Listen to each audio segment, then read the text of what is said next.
नमस्कार। राजस्थान की हल्दी घाटी की ओर से मैं आप सभी को अपने प्रणाम निवेदित करता हूं। हम राजस्थान के लोगों से सामान्यतः कहा जाता है कि आप मरने मारने की बातें बहुत ज़्यादा करते हैं।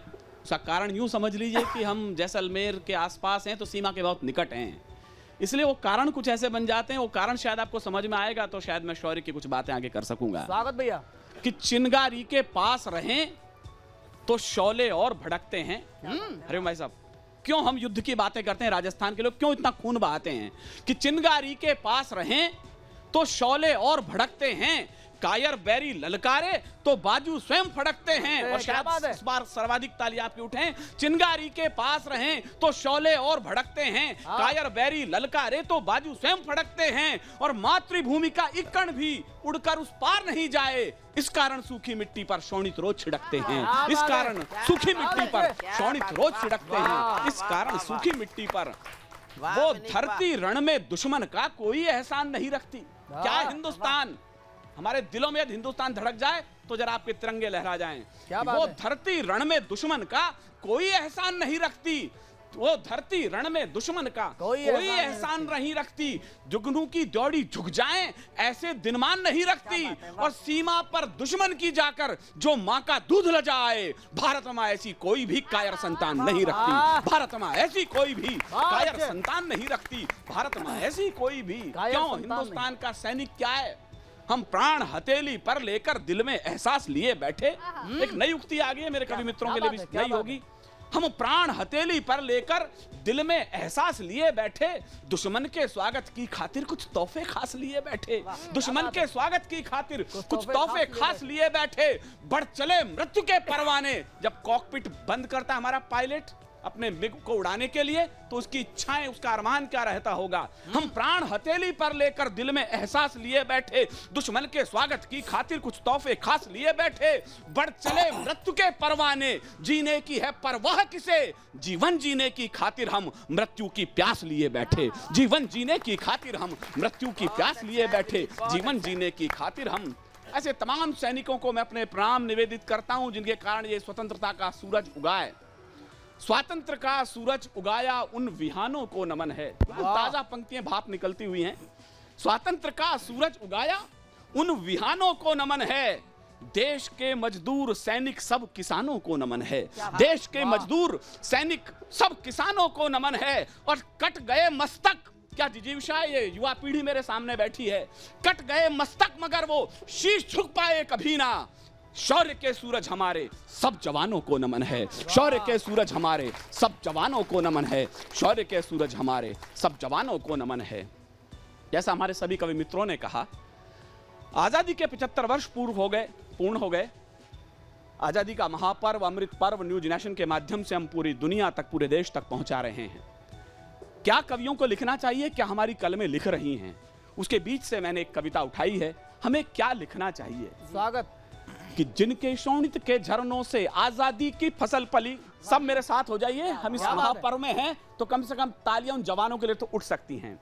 कि जिनके शोणित के झरनों से आजादी की फसल पली, जिनके शोणित के झरनों से आजादी की फसल पली, जिनके लोहू के सिंचन से हर गुलाब की कली खिली, जिनके वज्र इरादों ने हिमग्री लाशों से पाट दिया, जिनके वज्र इरादों ने हिमग्री लाशों से पाट दिया, जिनकी शमशीरों ने बढ़कर दुश्मन का सिर काट लिया, जिनकी शमशीरों ने बढ़कर दुश्मन का सिर काट लिया। मेरी पीढ़ी आज ऋणी है उन भीषण तूफानों की, मेरी पीढ़ी आज ऋणी है उन भीषण तूफानों की। मेरी कलम कथा कहती है उनके ही बलिदानों की, मेरी कलम कथा कहती है उनके ही बलिदानों की। मेरी कलम का। और मैं दिल्ली में खड़ा हूं, राजस्थान से आया हूं, तो इन बातों को जरा विशेष रूप से सुन लीजिएगा। कि दिल्ली का गढ़ बातें करता अब तक भी चौहानों की, दिल्ली का गढ़ बातें करता अब तक भी चौहानों की, दिल्ली का गढ़ बातें करता अब तक भी चौहानों की। कल इतिहास गवाही देगा बैरागी के बाणों की, कल इतिहास गवाही देगा बैरागी के बाणों की। जो पूरा कल इतिहास गवाही देगा बैरागी के पाणों की, जिनके गर्म लहू से रंजित झेलम का ठंडा पानी, जिनके गर्म लहू से ठंडा झेलम का रक्तिम पानी। जिंदा टैंक दफन कर डाले पानी था राजस्थानी, जिंदा टैंक दफन कर डाले पानी था राजस्थानी, जिंदा टैंक दफन कर डाले पानी था राजस्थानी। जैसलमेर कथा कहता है उन्हीं कब्रिस्तानों की मेरी कलम कथा कहती है, उनके ही बलिदानों की मेरी कलम कथा कहती है, उनके ही बलिदानों की। और जो सैनिक वहां चले जाते हैं, परिवार तो उनके भी है, बच्चे तो उनके भी हैं, कि उनके भी घर बार रहे थे, उनकी भी थी मजबूरी। जो लोग कहते हैं कि वो तो सैनिक तो मरने के लिए ही पैदा होते हैं, मैं उनसे कह रहा हूं कि उनके भी घर बार रहे थे, उनकी भी थी मजबूरी, उनकी भी आंखों में सपने पलते थे कुछ सिंदूरी, उनकी भी आंखों में पलते थे सपने कुछ सिंदूरी, उनकी भी आंखों में पलते थे सपने कुछ सिंदूरी, उनका हर आंसू रामायण शब्द शब्द ही गीता है। हरिओम भाई साहब, आपका ध्यान चाहता हूं इस लाइन पर। उनका हर आंसू रामायण शब्द शब्द ही गीता है, उनका हर आंसू रामायण शब्द शब्द ही गीता है। उनकी विधवाएं लगती जो बिना राम के सीता हैं, उनकी विधवाएं उनकी विधवाएं लगती जो बिना राम के सीता हैं। हम सौगंध उठा बैठे हैं उन लुटते अरमानों की, हम सौगंध उठा बैठे हैं उन लुटते अरमानों की, मेरी कलम कथा कहती है उनके ही अरमानों की, मेरी कलम कथा कहती है उनके ही बलिदानों की। क्या दे सकते हैं हम सैनिकों को? कोई कहता है मैंने 10 लाख दे दिए, कोई कहता है मैंने पेट्रोल पंप दे दिए। सब कुछ तो नहीं लौटा सकते सर आप उनके लिए। क्या हम उनको लौटा देंगे? मैं भावुक हो जाता हूं इन पंक्तियों को कहते समय। क्या हम उनको लौटा देंगे वो नन्हा खिलता आंगन? ये पीड़ा है मेरी, आंसुओं में से डूबकर मैंने लिखा है, आप तालियों के बीच को रिसीव कीजिएगा। क्या हम उनको लौटा देंगे वो नन्हा खिलता आंगन? क्या हम उनको लौटा देंगे बोराया सा वो सावन? क्या हम उनको लौटा देंगे बोराया सा वो सावन? लौटा देंगे क्या बोलो आंखों का वो भीगा काजल? लौटा देंगे क्या बोलो आंखों का वो भीगा काजल? क्या हम लौटा देंगे बोलो अम्मा का खाली आंचल? कैसे भर पाएंगे बोलो अम्मा का खाली आंचल? कैसे भर पाएंगे बोलो अम्मा का खाली आंचल? हम सौगंध उठा बैठे हैं उन लुटते अरमानों की, क्या कीमत दे पाएंगे उनके उनके अरमानों की? मेरी कलम कथा कहती है जिनके भी बलिदानों की, मेरी कलम कथा कहती है उनके ही बलिदानों की। और अंतिम लाइन शायद मैं कड़वा होकर बोल रहा हूं, फिर भी सुन लीजिएगा। जैसा हरिओम भाई साहब ने कहा, यदि कवि सच नहीं बोलेगा तो फिर कौन सच बोलेगा? यदि सेना के बलिदानों पर भी प्रश्न चिन्ह लगाए जाते हैं तो विनीत चौहान इस बड़े चैनल से अपनी एक बात कह रहा है कि ये क्या जाने बलिदानों की कैसी भाषा होती है। मैं इशारा कर रहा हूं लोगों की तरफ, मुझे आपके हाथों में इस बार तालियां नहीं चिंगारियां चाहिए, यदि मेरी बात सही समझ जाएं तो आप। क्या बात? कि ये क्या जाने बलिदानों की कैसी भाषा होती है, ये क्या जाने कुर्बानी की क्या परिभाषा होती है, ये क्या जाने कुर्बानी की क्या परिभाषा होती है। क्या मालूम इन्हें कैसे, क्या मालूम इन्हें किसने चूमा फांसी के फंदों को, क्या मालूम इन्हें किसने चूमा फांसी के फंदों को। कैसे ये आकाश मिला 40 करोड़ परिंदों को, कैसे ये आकाश मिला 40 करोड़ परिंदों को। 75 वर्ष का इतिहास कहता है कि भारत ने हमेशा कहा है युद्ध के उन्माद में डूबे हुए सब लोग सुन लें। हमारे पास तो बुद्ध भी रहा है, युद्ध भी रहा है, लेकिन दुनिया ने क्या समझा है? तो हमने उन्हें संदेश दिया है। हमारे किसी अग्रज कवि ने कहा कि युद्ध के उन्माद में डूबे हुए सब लोग सुन लें, युद्ध भी है, बुद्ध भी है, जिसे चाहें उसे चुन लें। हमने दारी स्वतंत्रताएं। मेरी अग्रज कलम गौमुख ने कभी कहा था कि प्यार मांगता प्यार लुटाओ, गोली मांगे गोली दो, जिसकी जीभ रक्त की प्यासी उसे खून की होली दो। हमारी सीमाएं यदि सुरक्षित नहीं है और उन पर कोई आक्रमण कर रहा है, लक्ष्मण रेखाएं लांघी जा रही हैं किसी रावण के द्वारा, और कहा जाता है कि सीमा रेखाएं स्पष्ट नहीं है इसलिए ऐसा हो रहा है, तो राजस्थान बोल रहा है कि सीमा रेखाएं कागज पर खिंचे हुए नक्शे को नहीं कहा जा रहा है। जब रणबंक खड़े होते हैं शत्रु के सामने तो सीमा रेखाएं क्या हो जाती हैं? मैं युवा पीढ़ी का ध्यान चाहता हूं। सीमा नहीं खिंचा करती हैं कागज बिछी लकीरों से। बस 2 ही लाइन है, मैं दावा कर रहा हूं, ये परिभाषा आपने सुनी नहीं होगी कि सीमा नहीं खिंचा करती है कागज बिछी लकीरों से, ये घटती बढ़ती रहती हैं वीरों की शमशीरों से, ये घटती बढ़ती रहती हैं वीरों की शमशीरों से, ये घटती बढ़ती रहती हैं वीरों की शमशीरों से। हिंदुस्तान नए तेवर को लेकर के जग चुका है, ये पूरी दुनिया जान चुकी है। हम नए युग का यहां निर्माण करने चल पड़े हैं। नए बच्चे बैठे, नई पीढ़ी बैठी है, उनकी तरफ से बोल रहा हूं। हम नए युग का यहां निर्माण करने चल पड़े हैं, राष्ट्र भक्तों का खुला आह्वान करने चल पड़े हैं। और जयद्रथो सुन लो मगर है अंत निश्चित ही तुम्हारा, पार्थ फिर गांडीवले संधान करने चल पड़े हैं, पार्थ फिर गांडीवले संधान करने चल पड़े हैं, पार्थ फिर गांडीवले। मैं पिछले दिनों पंजाब की यात्रा पर था, मैंने अटारी बॉर्डर देखा, मैंने गुरु गोविंद सिंह की वो गढ़ी देखी जहां उन्होंने युद्ध किया, मैंने वो फतेहगढ़ का गुरुद्वारा देखा जहां पर उनके 2 साहबजादे शहीद हो गए थे। मुझे लगा इस कौम का बड़ा कर्जा इस मुल्क के ऊपर। आप में सोच सकता है बहुत सारे लोग सिख परिवार से हो या सिख परिवार के लोग सामने बैठे मुझे सुन रहे हो अपने चैनलों पर। मैं उस कौम के समर्थन में 4 लाइन कह दूं, फिर अपनी कविता को कह देता हूं। ये कौम शीश देकर जन्मी, ये कौम शीश की दानी है।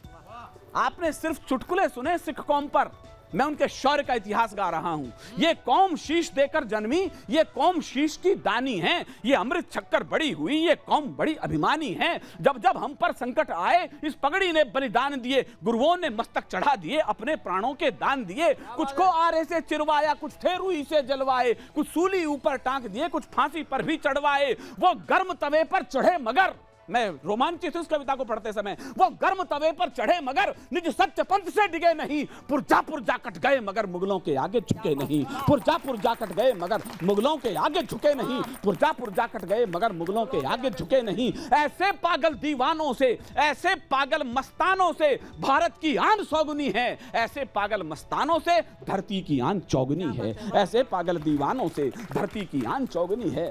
हमारी सीमाओं पर एक हमारा पड़ोसी मुल्क बहुत दिनों से विवाद कर रहा है। वहां भी एक हमारा 22 वर्ष का सिख बेटा, जब वो 44 के बदले इतने बेटे मारे पड़ोसी मुल्क के हमने, वो 22 साल का बेटा था जब उसने शहादत का वो अवसर पाया और उसने जिस वीरता को कहा, मैं इस कविता में कह रहा हूं कि सीमाओं पर फिर हलचल है शत्रु के बाहुबल की। मैं उस पड़ोसी मुल्क को नहीं कह रहा हूं जिसके बारे में ज्यादातर कवि लिखते हैं, मैं दूसरे शत्रु मुल्क की तरफ इशारा कर रहा हूं। शायद समझे आप, पढ़े लिखे लोग बैठे हैं। कि सीमाओं पर फिर हलचल है शत्रु के बाहुबल की। लाल निगाहें घूर रही हैं, कोशिश है फिर से छल की। लाल निगाहें घूर रही है, कोशिश है फिर से छल की। फिर से लाल आंधियां शायद भारत के आकाश चढ़े। फिर से लाल आंधियां शायद भारत के आकाश चढ़े। फिर से चीनी सेना के पग भारत माँ की ओर बढ़े। फिर से चीनी सेना के पग भारत माँ की ओर बढ़े। लेकिन ओ भारत के वीरों गलती मत दोहरा देना। लेकिन ओ भारत के वीरों गलती मत दोहरा देना। अमर तिरंगा शंघाई की सीमा तक लहरा देना। अमर तिरंगा शंघाई की सीमा तक लहरा देना। अमर तिरंगा शंघाई की सीमा तक लहरा देना। क्या हुआ इतिहास में कि एक बार की गलती से हम वीर जवाहर खो बैठे। ये इतिहास बोलता है कि एक बार की गलती से हम वीर जवाहर खो बैठे। जिनके शीश काटने थे हम उनसे हाथ मिला बैठे। जिनके शीश काटने थे हम उनसे हाथ मिला बैठे। पूरा देश अभी तक घायल है चाऊ की चालों से। जिसने श्वेत कपोत गिराए थे बंदूक की नालों से। जिसने श्वेत कपोत गिराए थे बंदूक की नालों से। और रणधीरो भारत माँ का पिछला कर चुका देना। अमर तिरंगा शंघाई की सीमा तक लहरा देना। अमर तिरंगा शंघाई की सीमा तक लहरा देना। अमर तिरंगा शंघाई की सीमा तक लहरा देना। और एक लाइन में आप सबसे कहना चाह रहा हूं कि हमने श्वेत कपोत उड़ाए दिल्ली से शंघाई तक। हमने कभी किसी देश पर हमला किया हो, इतिहास में ऐसा कभी नहीं हुआ। हमने श्वेत कपोत उड़ाए दिल्ली से शंघाई तक। हमने ही नारा लगवाया चीनी भाई भाई तक। हमने ही नारा लगवाया चीनी भाई भाई तक। लेकिन वो तो कायर था, अपनी औकात दिखा बैठा। लद्दाख की सीमा में भारत का भूभाग दबा बैठा। लद्दाख की सीमा में भारत का भूभाग दबा बैठा। और रणबंक को भारत माँ का सारा दर्द मिटा देना। और रणबंक को भारत माँ का सारा दर्द मिटा देना। अमर तिरंगा शंघाई की सीमा तक लहरा देना। अमर तिरंगा शंघाई की सीमा तक लहरा देना। और जिन लोगों को एक गलत फहमी हो कि भारत अभी 62 वाला भारत है, तो मैं पूरी दुनिया से कहना चाहता हूं, जहां जहां तक हमारा न्यूज नेशन चैनल जाता है, शायद कुछ लोग बताएं उन्हें, हाँ हम भूल नहीं पाए हैं 62 वाली घातों को। एक लाइन इशारे में पकड़ जाना, मुझे अच्छा लगेगा कि आप मेरी बात समझें। हाँ हम भूल नहीं पाए हैं 62 वाली घातों को। हाँ हम भूल नहीं पाए हैं 62 वाली घातों को। ओछे कद वालों ने की थी उन ओछी औकातों को। ओछे कद वालों ने की थी उन ओछी औकातों को। ओछे कद वालों ने की थी उन ओछी औकातों को। जंग नहीं जीती थी तुमने छुरा पीठ में घोंपा था। जंग नहीं जीती थी तुमने छुरा पीठ में घोंपा था। लाल गुलाबों की खेती में नागफनी को रोपा था। लाल गुलाबों की खेती में नागफनी को रोपा था। जागो भारत माँ के बेटो, दुश्मन काम तमाम करो, मानसरोवर के पानी को फिर भारत के नाम करो, मानसरोवर के पानी को फिर भारत के नाम करो। अंतिम लाइन कह रहा हूं, वीररस वो नहीं है जो केवल डर दिखा दे, वीररस वो है जो हिंदुस्तान से उसका डर भगा दे। मैं अंतिम लाइन कह के अपनी वाणी को विराम दे रहा हूं कि वो शायद फूला बैठा है 62 वाली घातों से। मुझे अच्छा लगता है हरिओम पवार जी यहां बैठे हैं तो ये लाइन मैं उनके सामने पढ़ रहा हूं कि वो शायद भूला बैठा है 62 वाली घातों से। हम 100 आंसू रोए थे नेहरू के जज्बातों से, हम 100 आंसू रोए थे नेहरू के जज्बातों से। चीन आंख मूंदे बैठा है आने वाली शामत से। मुझे सर्वाधिक तालियां चाहिए इस लाइन पर कि चीन आंख मूंदे बैठा है आने वाली शामत से, चीन आंख मूंदे बैठा है आने वाली शामत से। घायल शेर युद्ध करता है अपनी दुगनी ताकत से, घायल शेर युद्ध करता है अपनी दुगनी ताकत से, घायल शेर युद्ध करता है अपनी बड़ी ताकत से। ओ भारत के रणवीरों तुम माँ का कर चुका देना, ओ भारत के रणवीरों तुम माँ का कर चुका देना।